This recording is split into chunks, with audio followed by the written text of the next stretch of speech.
Antes de empezar con el episodio de hoy, quiero compartir con vosotros dos noticias que creo que os pueden ser de interés. La primera es que, como ya sabéis, el viernes pasado fue el Black Friday, esta fiesta del consumismo y de las cosas que a menudo no necesitamos. Bien, pues como contraposición a esto, creé la campaña Green Friday, que simplemente trata de llevar esto a un lado un poco más humano. Como ya sabéis, los productos que vendemos en ciclismo evolutivo no son contaminantes, son planes de entrenamiento y cursos sobre entrenamiento o sobre ciclismo. Pero lo que vamos a hacer es que durante toda esta semana, que vamos a extender hasta el día 5 de diciembre, hasta el viernes, todas las compras y ventas que haya en ciclismo evolutivo serán donadas a una organización llamada ARBA. ARBA es la Asociación para la Regeneración del Bosque Autóctono y no es más que la unión de muchos pequeños grupos locales que tratan de repoblar sus zonas o sus terrenos degradados en aquellos montes o en aquellos terrenos donde siempre ha habido vegetación y ahora no. Pero también doy la oportunidad de que cada uno pueda hacer la donación a la asociación u organización que él considere, siempre y cuando, lógicamente, tenga un fin o un objetivo similar. Y lo único que tiene que hacer es mandarme el justificante de la donación a contacto@msa.training y obtendrá automáticamente un cupón con un descuento equivalente en todos los productos de ciclismo evolutivo. Por supuesto, documentaremos bien todo este proceso para que sea lo más limpio posible, ya lo veréis.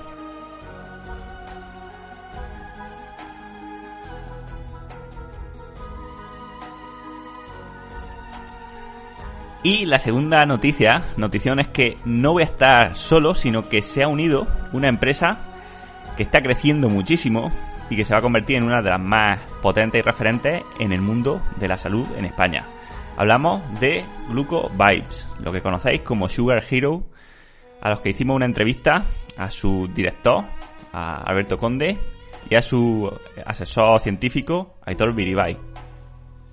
Bien, pues GlucoVibes no solamente va a donar una parte del dinero de cada producto a esta misma asociación, a ARBA, sino que además ofrece, nada más que por ello, un 10% de descuento respecto a todas las tarifas que tienen en la web.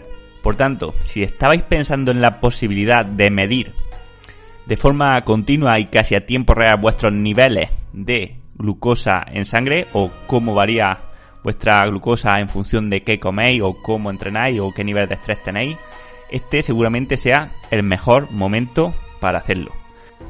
Así que nada, desde aquí dar públicamente las gracias a Alberto por sumarse a esta iniciativa, porque el ejemplo de una compañía tan novedosa o tan rompedora como GlucoVibes va a ser fundamental o va a ser pionero, yo creo, para que más compañías y más personas el año que viene vuelvan a repetir esto de Green Friday.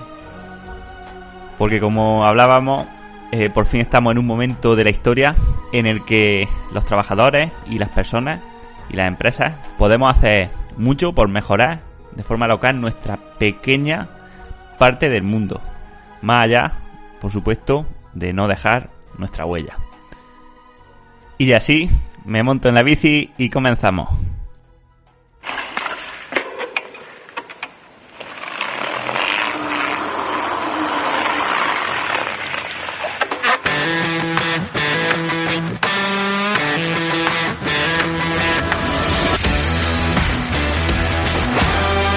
Hola, bienvenido y bienvenida una semana más a Ciclismo Evolutivo.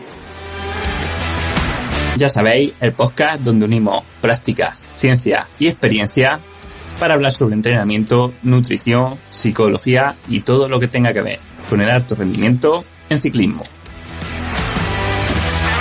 En el episodio de hoy hablamos con Iván de Lucas. Iván es aún un estudiante de grado de Ciencias de la Actividad Física y el Deporte y además ha diseñado una aplicación para ser capaces de medir la velocidad de ejecución de los entrenamientos de fuerza sin necesidad de utilizar un encoder lineal, simplemente a través de la cámara del móvil. La aplicación se llama Spliff y he tenido la suerte de probarla durante una semana para ver cómo funciona. Me ha gustado tanto que he decidido traer a Iván al podcast para que él mismo nos hable sobre la aplicación, sobre la realidad aumentada en el deporte y especialmente sobre cómo realizar los entrenamientos de fuerza a partir del análisis de la velocidad de ejecución de cada ejercicio. Y así, vamos con la entrevista.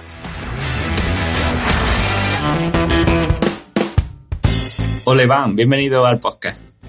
Buenos días, Manu, ¿qué tal estás?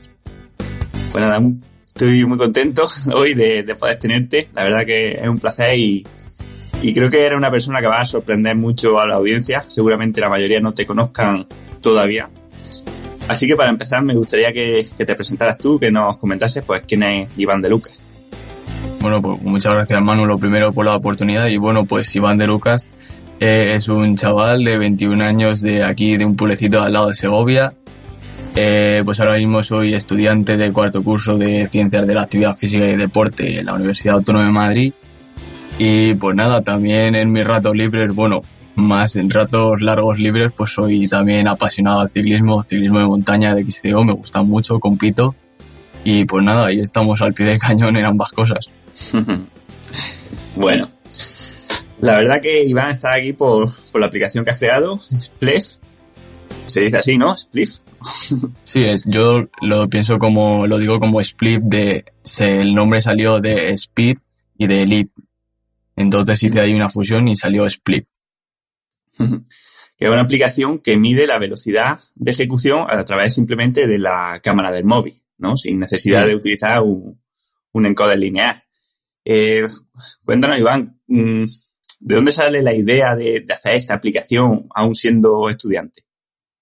Pues mira, yo en mi universidad tuve a Carlos Balsalobre, a lo mejor mucha gente de aquí lo conocerá, que es mi profesor, me dio biomecánica, y ahí nos contó un poco pues que él había desarrollado una aplicación, estuvimos trabajando mucho con MyLib, tal, y a mí en ese momento me llamó mucho la atención porque yo antes de estudiar Ciencias de la Actividad Física y el Deporte había pensado en incluso estudiar alguna rama de ingeniería, tipo ingeniería electrónica, ingeniería informática, que lo había aquí en Segovia, y entonces fue como que me dio la oportunidad y me ilumbró el camino para juntar las dos cosas que más me gustaban, el deporte y la tecnología. Entonces, un día de la cuarentena, de estos que me empezaba a aburrir, porque estábamos todos aburridos, que no sabíamos nada que hacer, pues vi que Carlos puso un tuit y con el curso que él había hecho para empezar a desarrollar, y bueno, a partir de ahí pues fui investigando y fui desarrollando cosas. Esta aplicación no fue la primera cosa que desarrollé, porque luego igual todo es gracias a Carlos, porque un día pues iba a tener una beca de colaboración con él en la universidad y estábamos haciendo una videollamada tal, y yo le dije que quería intentar investigar alguna cosa sobre machine learning, cosas de inteligencia artificial, y él me dijo que había probado a realizar una aplicación así que midiera la velocidad de la sentadilla con un modelo de machine learning, y él pensaba que no se podía realizar. Y yo estaba en el gimnasio, luego me subí al gimnasio, me puse a darlo vueltas, cómo lo haría, y dije, pues venga, voy a probar. Y entonces pues probé y de ahí me salió la idea, pero lo curioso de todo es que me salió entrenando, o sea, entrenando es donde suelo encontrar la inspiración, y ahí fue donde surgió todo, a principios de junio. Qué bueno, macho, porque a mí me pasa algo similar. Siempre creo que el deporte de alguna forma modela el cerebro, ¿no? Para tomar buenas ideas. Y es que, aunque no lo hemos dicho, tú sigues compitiendo en ciclismo. Sí, yo ahora mismo estoy compitiendo en XCO.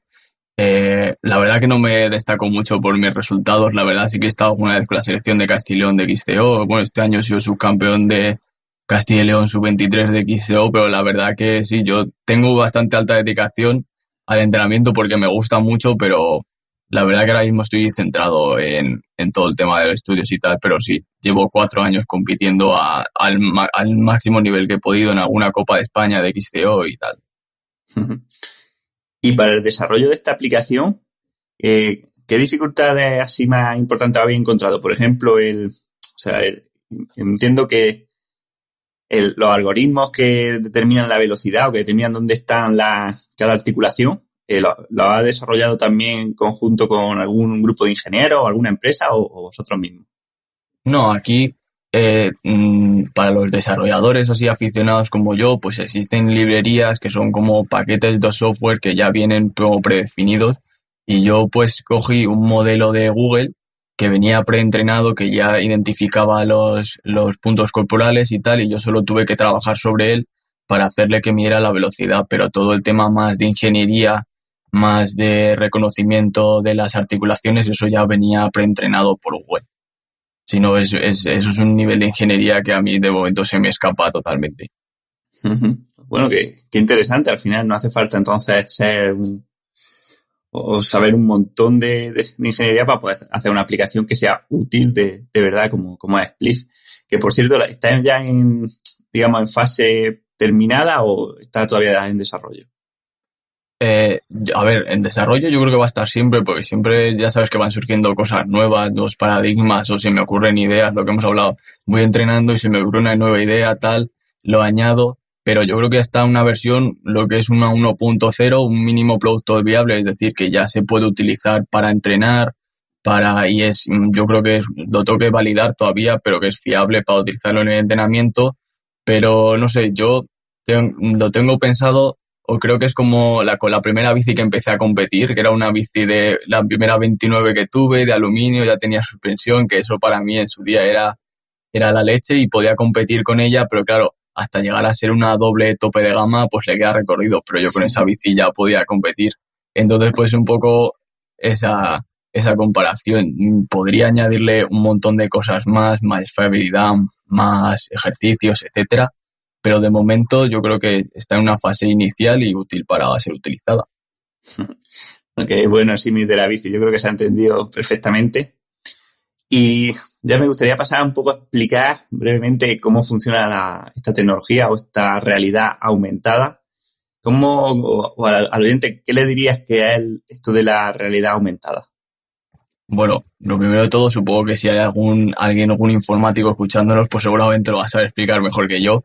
Pero bueno, la realidad aumentada no es lo más importante de la aplicación. La realidad aumentada es como un resultado de aplicar el modelo de Machine Learning que detecta los puntos corporales. Entonces, la realidad aumentada simplemente es mostrar esos puntos en pantalla. Lo importante de todo, y así para ponerse un poco en contexto, es que me gustaría explicar lo que es un modelo de Machine Learning porque lo vamos a hablar bastante. Y al final el Machine Learning es una rama de la inteligencia artificial que utiliza algoritmos basados en redes neuronales que así a muy grosso modo pues son algoritmos que se utilizan para encontrar patrones en los datos o incluso realizar predicciones. Y esta red neuronal es lo que antes he estado llamándolo modelo porque el paquete de software, la red neuronal encargada de hacer una tarea la llamamos modelo. Y en el caso de Split, pues bueno, como he dicho, pues se utiliza un modelo que es capaz de reconocer los puntos corporales en la imagen y mostrarlos en pantalla y dar con una precisión bastante alta donde se ubican en la pantalla. No sé si me he explicado.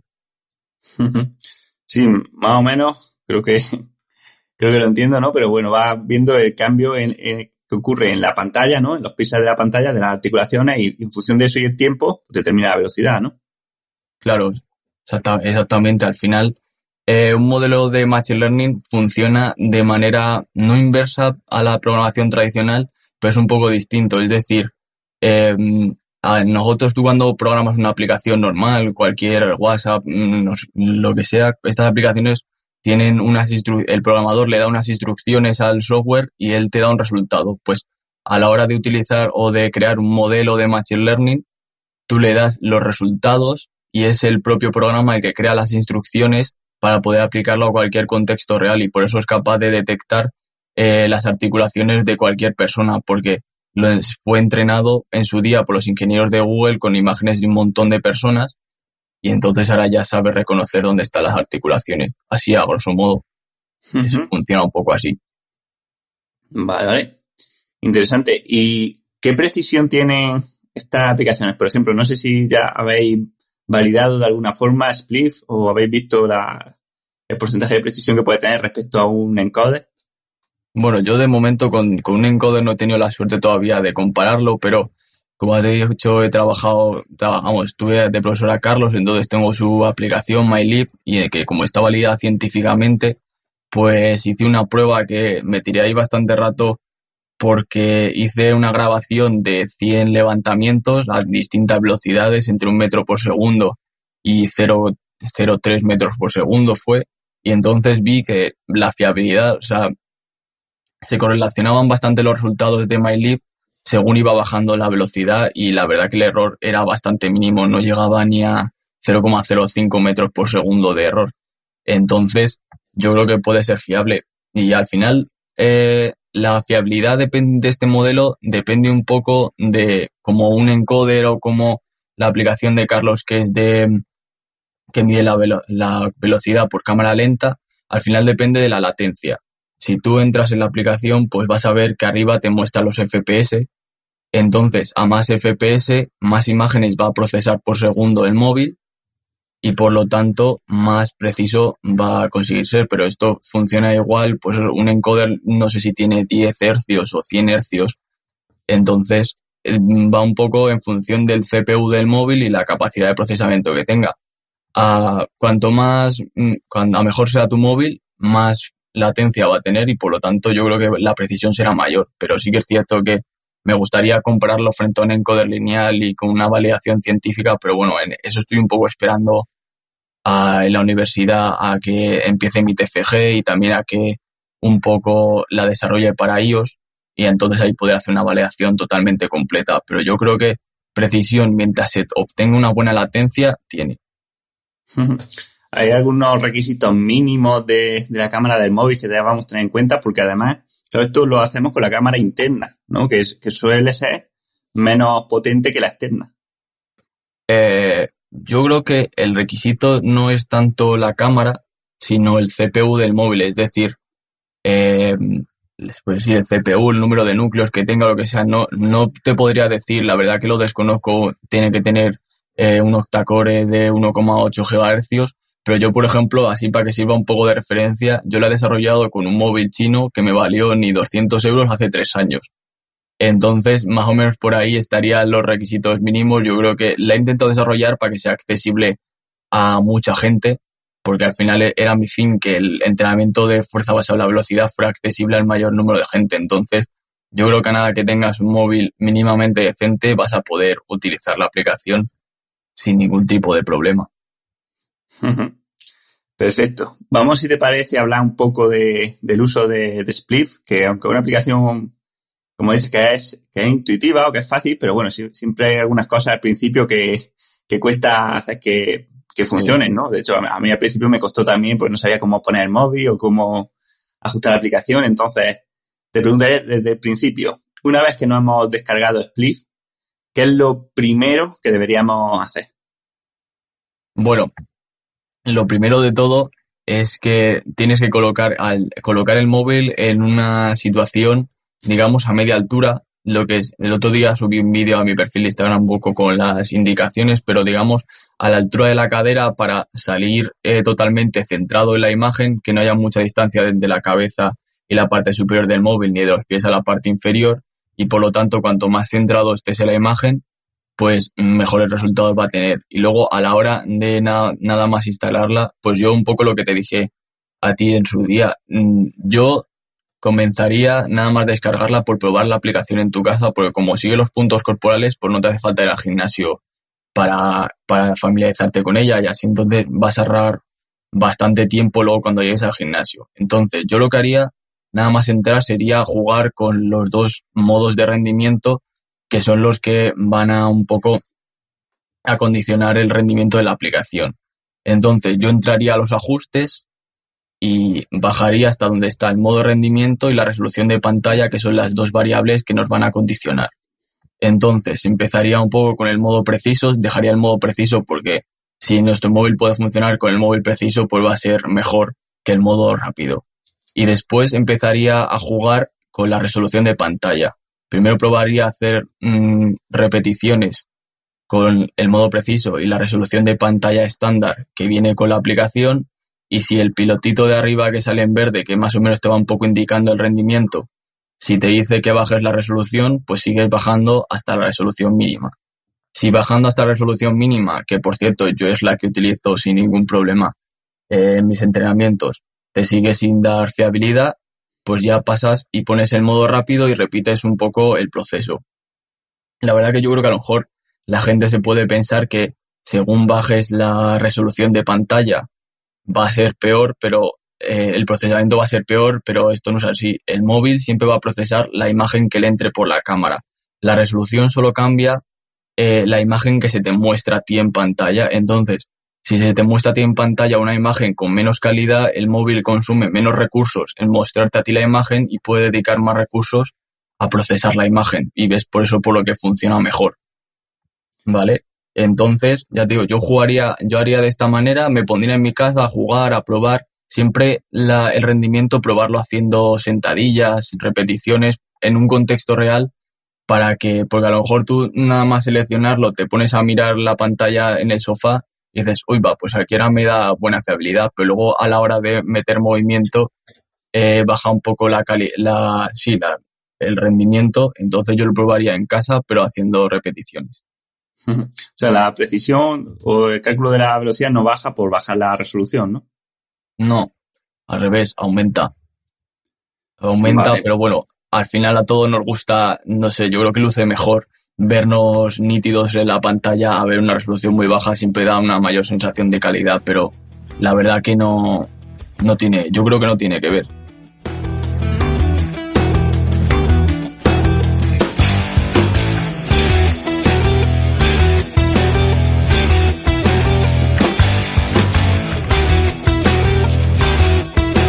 Luego tenemos una opción, ¿no? Que una cosa necesaria, quizá para saber la velocidad de ejecución es saber el rango de movimiento, ¿no? Cuánto nos desplazamos la barra, por ejemplo. Y tiene aquí dos funciones, una que es automático y otra con antropometría. Yo me hice al final, porque no me iba con la automática, para la automática necesitaba la antropometría, exactamente, hice la antropometría. Esto es simplemente, ¿no? Medirnos, pues, algunos datos que nos mide el programa, ¿no? Por ejemplo, la distancia del hombro al codo, del codo a la muñeca, ¿no? De la cadera a la rodilla, etcétera. Claro, o sea, al final la antropometría, yo me di cuenta de cuando estaba haciendo las pruebas de que el ROM, pues al final, según cambias el peso, pues a veces, o según te va viniendo la fatiga, hay veces que haces menos ROM para así tener un poco, estar en mejor predisposición de las fibras, ¿no? Y que te cueste menos hacer el levantamiento. Entonces yo me di cuenta que también variaba y era una variable muy condicionante a la hora de calcular la velocidad. Entonces decidí meter este modo automático que al final funciona a priori de manera muy sencilla. Sí que es verdad que tiene su parte de optimización por debajo, pero al final es una regla de 3 que según la distancia que hay en las articulaciones, pues luego puede calcular la distancia de empuje, digamos, la distancia que has utilizado en la fase concéntrica. Entonces, realizar la antropometría es muy fácil porque no es una antropometría, digamos, como las que te puede hacer el biomecánico cuando vas a hacer un estudio, no, simplemente es medirte la distancia entre los principales puntos corporales, la muñeca al codo, del codo al hombro, del hombro a la cadera, etcétera, lo pone todo en la aplicación. Entonces, coge todas esas medidas como referencia, realizamos una triangulación para conseguir la distancia luego después de empuje. Pero bueno, yo sí que es verdad que esto todavía tengo que comprobar su fiabilidad. Yo creo que también es alta porque al final, por las pruebas que he hecho yo, tenía un error de centímetros. O sea que yo creo que es algo bastante, no sé, fiable. Pero sí que es verdad que cuando vayamos a estimar la RM, yo diría de mejor utilizar el valor constante y poner una referencia real. Es decir, por ejemplo, yo utilizo un banquete para que se tiene que hacer el mismo rango de movimiento y entonces cumplir el valor estándar. Es decir, para cuando vayamos a estimar la RM es mejor fijar el ROM para siempre hacer todas las repeticiones con el mismo, el perfil luego va a salir más estable y también vas a estar trabajando siempre con el mismo rango de movimiento. Entonces, si conseguimos fijarlo, ya te digo, yo pongo un banquete que más o menos cuando le toco, ya realizo la fase concéntrica y entonces lo mantengo siempre constante. Pero bueno, luego en las repeticiones reales es mucho más útil utilizar el modo automático porque va a detectar todos los cambios que hagas en el ROM y porque puede ser que dejes el valor constante, pero una, por lo que sea, la última repetición de la serie no baje hasta abajo, y entonces el valor que te va a dar la aplicación va a ser más rápido que el que realmente has realizado. Entonces puede ser que no te detecte la pérdida de velocidad y por tanto ya empieces a hacer repeticiones de más. Entonces yo, si se puede utilizar el valor automático, mucho mejor. Vale, porque bueno, además entiendo que esto el ROM lo mide pues en la jaula de sentadillas, por ejemplo, ¿no? Viendo la distancia que hay entre la barra en el punto más bajo y en el punto más alto, pero mucha gente va a utilizar la aplicación para entrenar en casa o con la barra libre sin una referencia, ¿no? Donde es prácticamente imposible medir bien el ROM.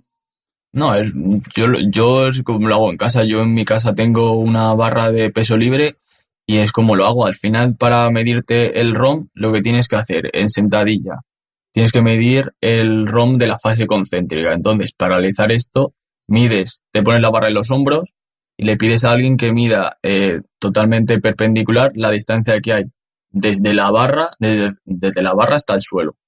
Y luego después bajas hasta abajo, hasta donde sería la posición de inicio de la fase concéntrica, es decir, más o menos la parte más baja cuando estamos de cuclillas, y vuelves a medir desde el centro de la barra hasta el suelo. Entonces, la diferencia entre esos dos números en sentadilla es tu ROM.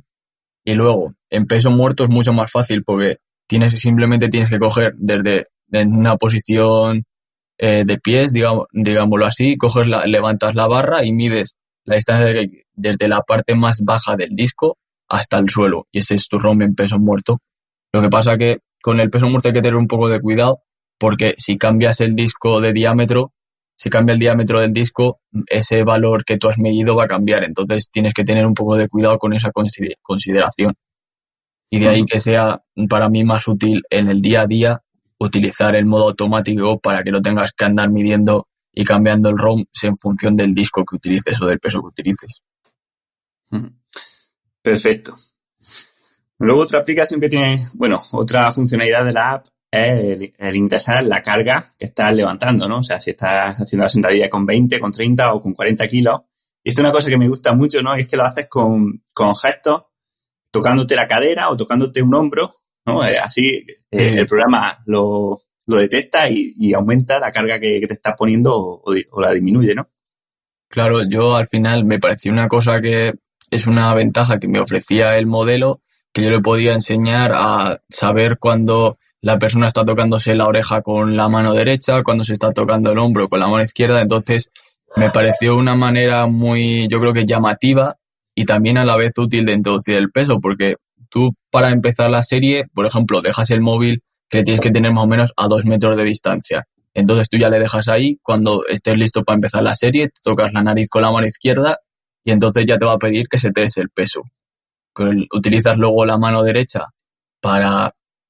Si la mano derecha es para subir o bajar 10 kilos, la mano izquierda es para bajar 0,5 o subir 0,5 tocándote con la mano izquierda el hombro o la cadera en función de si quieras subir o bajar. Entonces, no sé, me parece una manera muy llamativa, pero de todas maneras también se puede realizar de forma manual, porque estuve haciendo pruebas con un amigo y me dijo que no le terminaba de gustar, le parecía un poco lioso, entonces también metí la opción manual de dar un botón, introducirlo por teclado el peso y con una cuenta atrás empieza la serie. Pero sí, a mí, no sé, esa funcionalidad me parece que le da, no sé, a mí me gusta mucho, le da un puntito extra y, no sé, sobre todo llamativo. A mí también me gusta mucho, la verdad, lo de tocarte la nariz, que empiece o que termine, me parece brillante. Sí que me cuesta alguna vez cuando toco la cadera, a veces no lo detecta, pero bueno. Sí, bueno, es que también le tengo puesto a veces tiene un retraso a veces de 2 segundos para que te dé tiempo. Imagínate que tú solo quieres subir de 10 kilos, pues le tengo puesto un retraso de 2 segundos para que te dé tiempo a poner la mano y a quitarla, porque si no, como la latencia es muy alta, lo mismo si lo dejara a ritmo normal, de tocarte una vez el hombro, lo mismo te sube 100 kilos de golpe. Entonces, pues a veces que tiene un poco de retraso o quieres empezar, no te lo detecta, pero tienes que quitar la mano y volverla a poner. Sí que es verdad que es un poco la limitación que tiene, pero al fin es un poco el punto medio de rendimiento que tuve que sacrificar para que no se descontrolase. Genial. Y los resultados de la aplicación se pueden exportar a otras plataformas, no sé, a Garmin Connect, a Training Peaks, a Strava. Yo creo que, bueno, la respuesta es que no, de momento solo se puede exportar a Excel. Fue una funcionalidad que no supe meter en la primera versión, pero que luego después lo estuve investigando y lo metí, exportarlo a Excel, todos los datos, pues me parece una manera muy útil de el atleta pase los resultados a su entrenador y que su entrenador pueda hacer toda la monitorización de la carga y todo lo que quiera. Pero yo creo que, no sé, esto es una cosa que yo no he utilizado mucho Training Peaks, pero no sé si tienen sistemas de control de la carga para el entrenamiento de fuerza, pero yo creo que no se puede, de momento no se puede sincronizar. Yo personalmente también me parece como desarrollador aficionado, me parece un poco complicado. Lo primero, que una empresa se llegue a fijar en mí como para hacer un convenio para sincronizar los datos.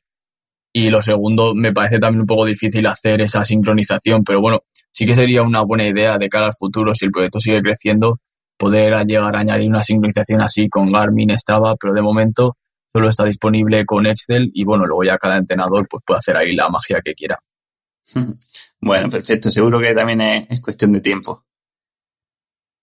Pero yo de momento tengo más la idea de hacer mi propia plataforma de análisis de datos de la fuerza en base a la aplicación, un poco meterlo ahí en el historial, pues un poco de análisis más avanzado.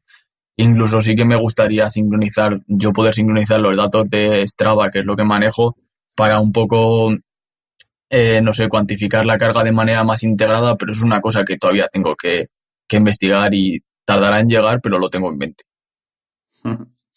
Perfecto. Bueno, si te parece, te voy a preguntar un poco por cómo cambia el entrenamiento de fuerza al trabajar midiendo la velocidad de ejecución. Y es qué diferencia hay con este tipo de entrenamiento respecto al tradicional basado en, por ejemplo, entrenar según los porcentajes que hemos determinado en un test de una RM o entrenar según el carácter del esfuerzo. Bueno, al fin, lo primero de todo es que el test de RM es mucho más, a ver, no tiene por qué ser más preciso, pero es mucho más seguro realizar un test de RM basado en la velocidad porque no necesitas llegar al fallo y al final llegar al fallo, lo primero que para el rendimiento no está recomendado y lo segundo que puede llegar a ser muy lesivo o si tú en una sesión haces una única 1RM, lo más seguro que si no tienes mucha experiencia en el entrenamiento ya no puedas entrenar más porque tu nivel de fatiga va a ser máximo. Entonces, lo primero es que es muy fácil de estimar la 1RM tanto con el perfil carga-velocidad, que ahora hablaremos un poco de él, como la estimación diaria. Y luego, a la hora del día a día, pues yo creo que te da un poco un punto de vista objetivo de lo que está haciendo, ¿no? Porque al final los ciclistas tenemos todos los datos siempre en la bici muy controlados, la distancia, velocidad media, altitud, 2 vatios, la frecuencia cardíaca, pero luego llegas al entrenamiento de fuerza y no tienes ningún tipo de monitorización sobre lo que estás haciendo, sobre tu rendimiento ni nada. Entonces te da un punto de vista objetivo sobre lo que estás haciendo y cuánto parar. Por ejemplo, yo hasta este año no he tenido la posibilidad de entrenar por velocidad y siempre entrenaba con porcentaje de RM y con unas repeticiones estándar. Y encima la RM me la determinó mi entrenador a ojo, es decir, más o menos es una persona que me conoce de toda la vida y me dijo, tú tienes una RM de 90 kilos. Y en base a eso yo trabajaba sin ningún tipo de test ni nada. Y luego hacía repeticiones, pues yo sabía que tenía que hacer la primera serie 20 creo que eran con el 40%, la segunda 15 con el 50%, no sé, algo así, no lo recuerdo bien. Pero bueno, lo importante de esto es que había días, sobre todo al principio, que llegaba a las últimas repeticiones reventado, al fallo, que es que no podía más. Y luego, según me fui adaptando, pues cada vez me fue costando menos. Entonces, no tenía un control. Al principio, el entrenamiento de fuerza me lastraba mucho porque hubo una vez que me tuve que tirar una semana nada más que haciendo entrenamientos de recuperación activa porque el gimnasio me había machacado tanto que no podía entrenar en la bici. Entonces, gracias a la velocidad, vamos a controlar el carácter del esfuerzo de manera objetiva. Entonces, siempre vas a tener más o menos la misma fatiga. Tú al final mides la velocidad de la primera repetición, es la que se suele tomar como referencia, y con la pérdida de velocidad siempre vas a tener el mismo carácter del esfuerzo. Y bueno, en cuanto al carácter del esfuerzo tradicional, lo que también se ha utilizado de la mitad de las realizables, 3 con las que puedes hacer 6, tal. Yo la verdad que nunca lo he utilizado, pero me parece que es un poco difícil de aplicar a la realidad, sobre todo en deportistas como nosotros, que no tenemos mucha experiencia en entrenamiento de fuerza. Yo creo que al final una persona pues muy entrenada en fuerza sí que es capaz de decir, vale, ahora he hecho 3 y me dejo otras 3 en la reserva. Pero yo creo que no sería capaz de decir, vale, ahora me quedan 3 por hacer, y esto según vas bajando la carga, cuantas más repeticiones puedes hacer, tú imagínate que quieres hacer la mitad de las realizables que puedes hacer con 30, quieres hacer 15 de 30. Yo creo que es muy difícil saber cuándo te estás dejando 15 en la recámara. A mí me parece muy complicado si no tienes muchísima experiencia. Entonces yo creo que la ventaja le da que como la pérdida de velocidad está totalmente correlacionada con el carácter del esfuerzo, pues la pérdida de velocidad se detecta muy fácilmente y por lo tanto da igual que estés haciendo entrenamiento con cargas bajas que con cargas altas, que vas a poder controlar este carácter del esfuerzo de manera muy sencilla.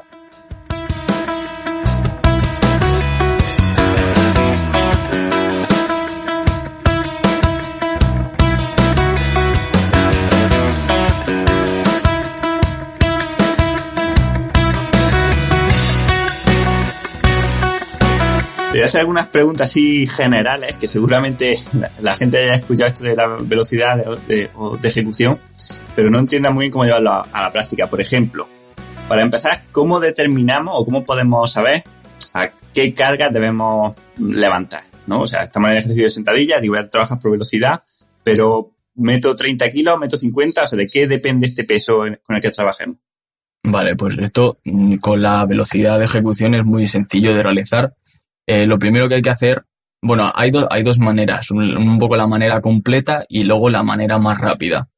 Vamos a empezar, yo creo que explicando la manera completa, que lo primero que hay que hacer es hacer un perfil carga-velocidad, que no lo hemos explicado antes, que es para estimar tu 1RM, que nos sirve de referencia para meter la carga. Entonces, el perfil carga-velocidad consiste en realizar 4 cargas incrementales. Yo recomiendo realizar para la aplicación una con 50, otra con 65, otra con 80 y otra con 90, porque es el rango de velocidades donde mi aplicación obtiene mayor fiabilidad, por lo tanto la estimación va a ser más fiable. Pero no sé, si lees literatura, por ejemplo, Brian Mann, que es el pionero en el entrenamiento de fuerza basada en la velocidad, pues sí que recomiendan empezar desde el 20% de la RM hasta el 80% para cubrir un poco todo el rango, pero yo la verdad que en la práctica veo mejor utilizar cargas que se acerquen a la zona donde tú vas a trabajar, porque así vas a obtener más fiabilidad donde tú quieres trabajar. Entonces, es muy sencillo. Tú coges la primera carga de más o menos 50% de la RM de la que tú estimas que sería tu RM más o menos. Por ejemplo, en mi caso, que estimamos que era 90, la primera carga pondría 45 kilos porque es mi 50%. Entonces, realizo con ella 2 repeticiones, que la aplicación automáticamente en cuanto realizas 2 repeticiones va a cortar. ¿Por qué 2 repeticiones? Porque con cargas bajas puede ser que la segunda sea más rápida que la primera porque calientes y le cojas un poco el tranquillo, entonces siempre hay que quedarse con la más rápida. Y después de hacer las 2 repeticiones descansas 3 minutos para que el test se haga esté siempre fresco y sin fatiga, y realizar la segunda carga 2 repeticiones con lo que sería el 65%. La aplicación coge la más rápida y así hasta que realizas las 4 cargas. Entonces, cuando terminas el test, pues la aplicación te da un valor de la RM estimado que se hace con una regresión lineal entre las 4 cargas y la velocidad a la que la literatura ha establecido cuál es la velocidad a la que se mueve la 1RM.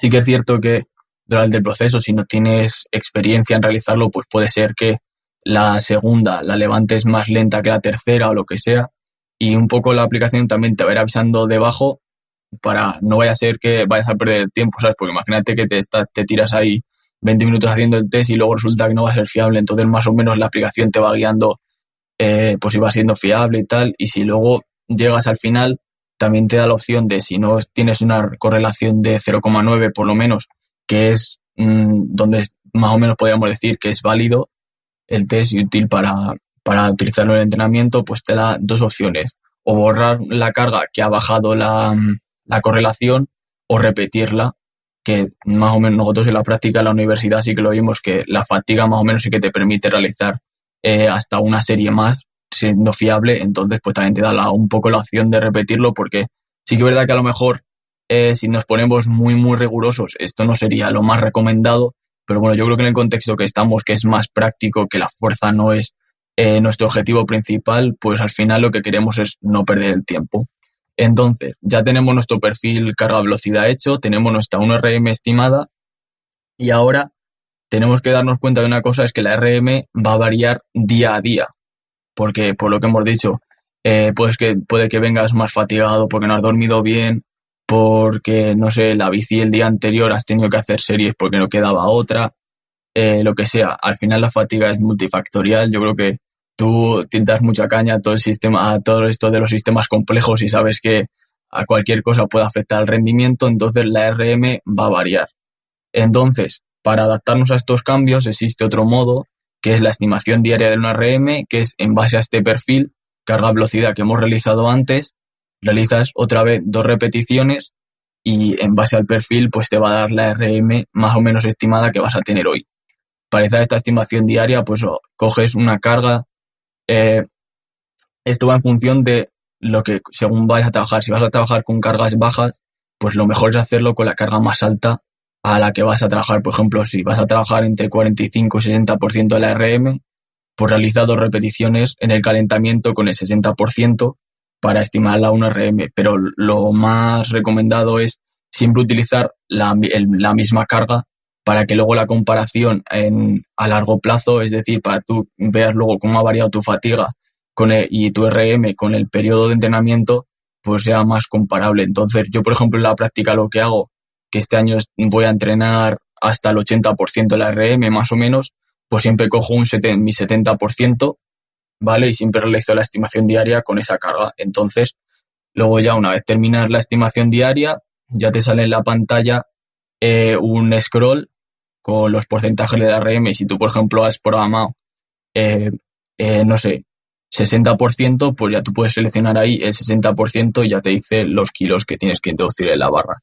Así un poco largo el proceso, pero el perfil carga-velocidad solo se hace el primer día, bueno, no el primer día, ya cuando has pasado la fase de adaptación a la fuerza y tal, y luego cada 2 meses, y luego ya todos los días solo tienes que hacer la estimación diaria, que es en el calentamiento hacer 2 repeticiones. Entonces, es una manera muy, yo creo que rápida y sencilla de individualizar y ir al grano en el entrenamiento, muy buena. Pero luego tenemos otra opción, que está justo, tengo abierta ahora la aplicación para subir la actualización, que es una manera rápida de hacerlo, que sobre todo esto está pensado para, no tanto para ciclistas, que yo creo que sí que tenemos tiempo para hacer una sesión de estimación del perfil carga-velocidad, realizar la estimación con una sola repetición, que esto es lo que te digo, se utiliza sobre todo en fútbol tal, cuando hay muy poco tiempo y muchos deportistas.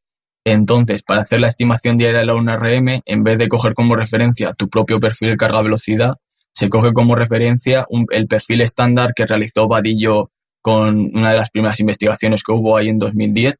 Entonces se coge como referencia ese perfil carga-velocidad, que es un poco normativo, digámoslo así, que no va a ser lo más preciso, pero siempre va a ser mejor que entrenar a ciegas como entrenaba yo en su día. Entonces se hace lo mismo, la estimación diaria, 2 repeticiones más o menos con el 70%, te da el valor de RM y ahí ya sabes qué carga meter en la barra. Es un poco largo el proceso, pero es muy importante conocerlo bien, yo creo.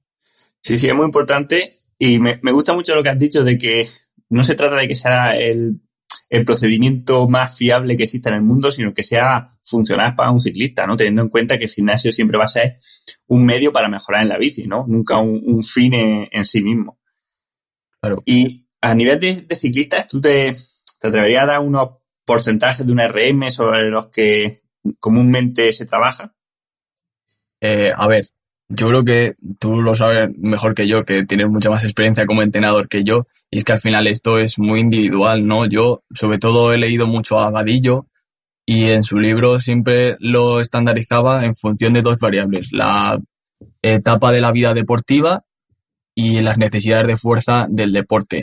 Yo, por ejemplo, te pongo mi caso de lo que pienso yo ahora mismo que podría entrenar yo, Yo más o menos estoy terminando entre la segunda y tercera etapa de mi vida deportiva porque llevo 4 o 5 años compitiendo a no alto nivel, pero con alta dedicación al entrenamiento.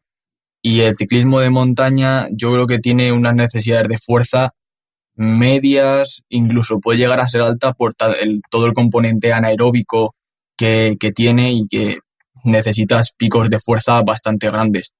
Entonces, yo creo que habría que hacer una progresión más o menos entre el 60 hasta el 80% de la RM, más o menos. No sé, esto luego ya es un poco, ya sabes, individual, pero yo diría eso, entre el 60 y el 80, y siempre manteniendo una pérdida de velocidad constante entre el 15 y el 20%, que es más o menos un carácter del esfuerzo de la mitad de las realizables, que eso sí que está visto que para mejorar el rendimiento con hacer la mitad de las realizables es totalmente suficiente y además no va a interferir nada en el entrenamiento de la bici. Por lo tanto, yo si me tuviera que mojar, que esto hay que dejarlo claro que yo aquí no me estoy mojando, yo diría entre el 60% y el 80% de la RM, con 15-20% de pérdida, siempre, ya sabes, progresivo todo y bien estructurado.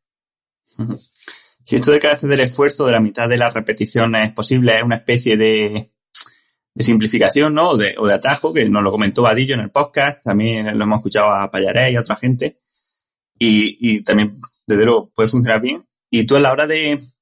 Porque bueno, no sé si la gente lo está... Imagino que sí, ¿no? Pero para que lo tengan un poco más claro, o sea, cuando hemos dicho de trazar el perfil de carga-velocidad, lo que veríamos sería una gráfica, ¿no? Donde conforme aumentamos la carga que metemos al ejercicio, lógicamente la velocidad va bajando de una forma... sí, progresiva. Progresiva, sí. O sea, pero luego podríamos sacar también lo que sea la curva de potencia, ¿no? O sea, multiplicando la carga por la velocidad. No sé si utilizas tú este punto donde... o la carga donde sea la máxima aplicación de potencia, o sea, donde la multiplicación de la carga por la velocidad es la más alta, si la utilizas en el entrenamiento o si crees que es interesante, por ejemplo, entrenar a ese porcentaje de una RM. Pues, si te soy sincero, la verdad que me pillas un poco porque yo en la práctica no lo he utilizado nunca, no. Yo sobre todo me baso todo lo que digo en los conocimientos que he adquirido en la universidad. Y esto sí que lo vimos cuando hicimos el perfil horizontal de fuerza-velocidad, que es en un sprint, no en un levantamiento. Y en un sprint sí que lo vimos como que lo mejor era trabajar más o menos al 55% de tu peso corporal, que era donde se alcanzaba ese pico de potencia máxima, digámoslo así. Pero la verdad que yo todo lo que he leído sobre entrenamiento de fuerza va más orientado a zona alta del perfil de la curva fuerza-velocidad con cargas altas y un carácter del esfuerzo medio. La verdad que no te sé decir eso de la potencia, yo la verdad que no lo he leído nunca. Mira, me lo apunto para investigarlo, interesante.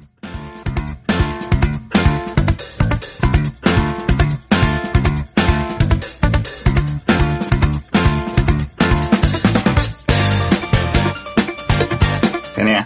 Bueno, y entonces una vez determinamos o la carga con la que vamos a trabajar, ¿cómo sabemos o en qué punto decimos hasta aquí no hacemos más repeticiones? O sea, ¿qué porcentaje de pérdida de velocidad somos capaces de tolerar y cuántas repeticiones por debajo de esa o de ese porcentaje habría que hacer para determinar que ya esa serie ha terminado?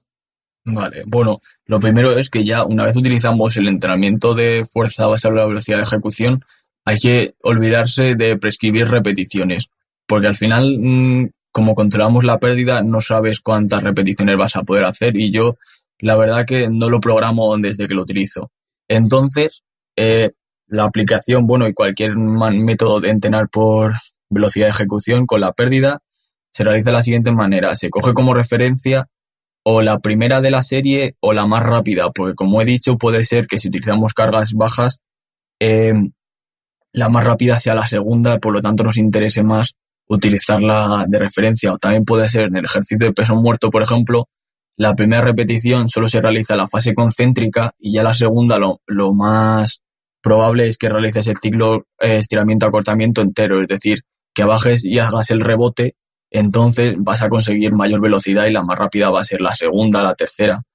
Entonces hay que jugar un poco con eso. Yo la verdad que utilizo como referencia la más rápida de la serie para intentar un poco evitar estos errores que acabo de comentar. Aunque sí que es verdad que Vadillo siempre ha publicado que se utilizaba como referencia la primera, pero bueno, a mí me parece en la práctica más útil utilizarla más rápida. Entonces, luego hay que setear el porcentaje de pérdida deseado, que ya digo que es más o menos entre un 15 y un 20%. Yo creo que para clavarlo hay que ir viendo un poco con qué porcentaje de pérdida el deportista va más o menos mejorando progresivamente su RM sin que los días siguientes nos dé un reporte de fatiga muy alto. Entonces, luego esto varía, ya te digo, el porcentaje de pérdida ideal varía en función de la persona y también en función del ejercicio. Por ejemplo, yo no he trabajado nunca press de banca, pero en press de banca, por ejemplo, el porcentaje de pérdida que hay que perder para hacer la mitad de las realizables es un 25% o incluso un 30%. Entonces, esto lo explico un poco por eso, para ver que hay que ir jugando un poco al principio con nuestro deportista, partiendo de porcentaje de pérdida muy pequeño hasta porcentaje de pérdida más alto que sea adaptativo, digámoslo así. Entonces, para saber cuándo parar, se para cuando pierdes velocidad en función de la referencia 2 veces. Es decir, cuando has perdido 2 veces, la aplicación se va a marcar en rojo y va a hacer un pitido. Entonces, en cuanto tú lo oigas pitar, ya no tienes que hacer más repeticiones, ya has perdido 2 veces seguidas. ¿Por qué 2 veces seguidas? Porque puede ser que por lo que sea una repetición entre medias la levantes más lento por lo que sea y entonces no deberías parar ahí. Se hace con 2 porque ya cuando es 2 significa que ya sí que vas para abajo y deberías de parar.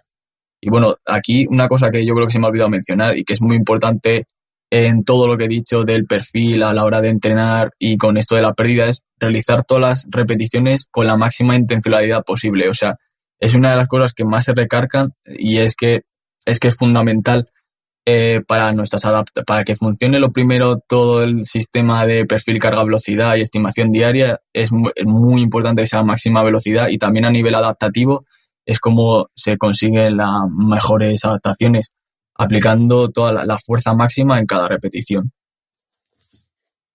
Sí, eso es algo que lo que dice mucho Vadillo y lo que, por más que lo digo a muchos deportistas, todavía cuesta de que no entre en la cabeza, ¿no? Creemos que ir al gimnasio es levantar hierro, ¿no? Como si estuviésemos cargando leña, ¿no? Simplemente hacer el trabajo. Claro. No se trata de hacer el trabajo, sino de hacerlo lo más rápidamente posible, ¿no? Como dice Vadillo, al final lo único que se puede entrenar es la fuerza máxima. Claro. Entonces, todo lo que no sea un ejercicio máximo no nos va a dar beneficio.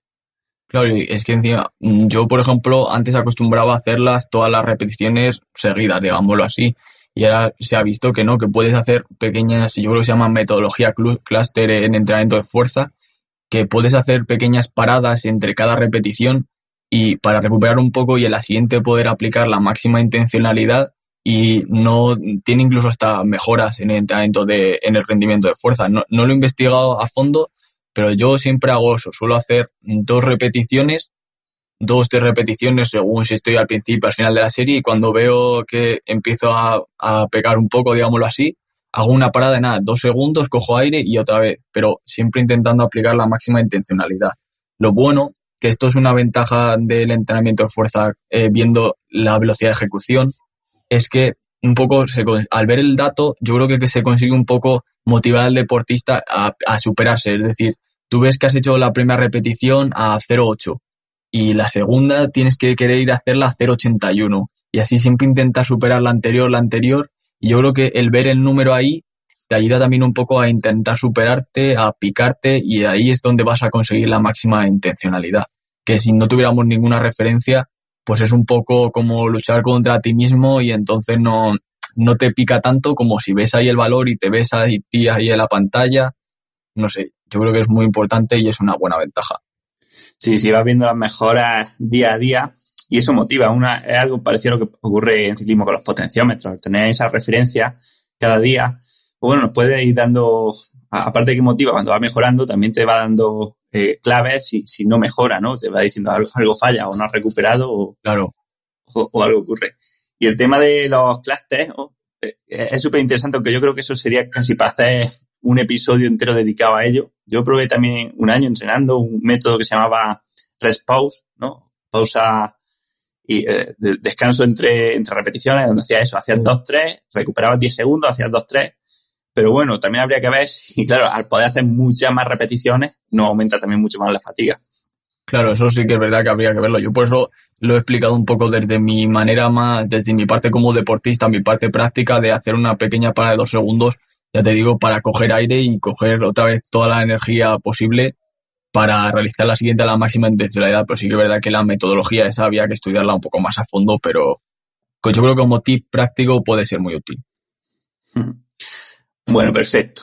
Ya para ir terminando, Iván, me gustaría preguntarte un poco por cómo ves el futuro con Spliff y también personalmente, o sea, en qué aspectos quieres seguir profundizando, qué te gustaría aprender, conseguir, bueno, en definitiva, ser o qué dirección llevas para los próximos años.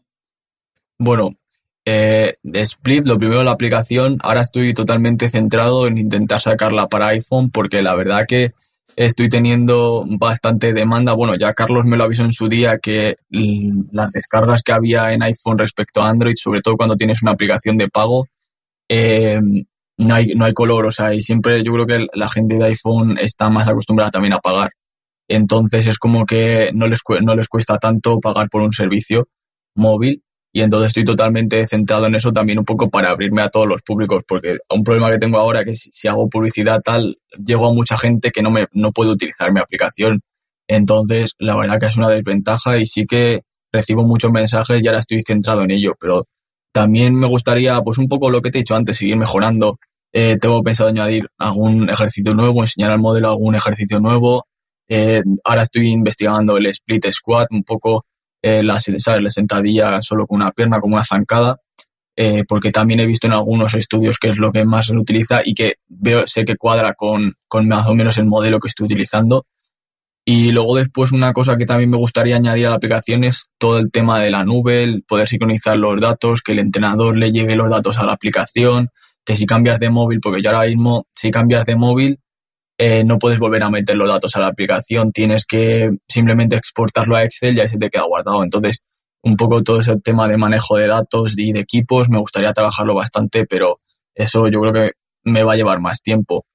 Y bueno, luego a nivel personal, pues yo la verdad que ahora mismo estoy determinado en centrar la carrera al 100% y sí que es verdad, a lo mejor va a sonar un poco así, pero yo, viendo cómo está la cosa ahora, el tema de la economía y el empleo con los jóvenes y todo, yo con salir de la carrera, con mi trabajo y poder seguir con mi proyecto, yo estaría totalmente satisfecho. Luego sí que es verdad que sí que he pensado en seguir. A mí me gusta mucho la figura esta que está emergiendo ahora un poco en los equipos deportivos del Sports Scientist, no sé si lo conoces, de todo el tema de análisis de datos, de aplicar la investigación al campo, del día a día en el rendimiento, y es una de las cosas que más me está llamando la atención ahora mismo. Y no sé, yo siempre sueño con seguir hacia equipos profesionales y poder dedicarme a algo así, pero bueno, yo creo que eso es un camino largo, de momento lo tengo como un sueño y pues poco a poco seguir estudiando y trabajando para ello y ya está. Sí que es verdad que alguna vez sí que he pensado en que me gustaría hacer una tesis doctoral incluso, pero yo creo que es una decisión que es demasiado pronto para tomarla de momento, pero es una cosa que también me parece que va en línea con lo del Sports Scientist y la verdad que me gustaría hacer alguna investigación sobre el deporte y la salud, todo lo que me ha dado a mí el deporte, un poco investigarlo hacia la salud para devolvérselo a las personas, me reconfortaría bastante, pero yo ya te digo, yo creo que eso es más soñador a largo plazo. De momento, con que el proyecto siga adelante y tener mi trabajo, estaría totalmente satisfecho. Bueno, pues yo estoy convencido de que si sigues por este camino tendrás todo eso, porque al final se te nota la pasión. O sea, tener alguien que está todavía en la carrera, ya habiendo diseñado esta aplicación y con el interés que le pones, habiendo participado en podcast, en fin, teniendo tu cuenta de Instagram, o sea, está claro que tiene algo más que los demás. Y Iván, ya para terminar, ¿dónde puede la gente saber más sobre Splitless? O sea, ¿dónde pueden seguirte o dónde pueden seguir a la cuenta? O sea, si tienes una web, si tienes redes sociales. Y si alguien quiere descargar la aplicación, también, ¿dónde debe ir? Bueno, pues yo en principio, la web está un poco en proceso también, ya sabes cómo va esto, poco a poco lo voy construyendo todo, pero de momento donde más estoy activo es en Instagram, en @splitapp, como se escribe, SPLEEFTAPP, ¿vale? En Instagram, en Twitter, sobre todo donde más audiencia estoy teniendo es en Instagram, con bastante diferencia.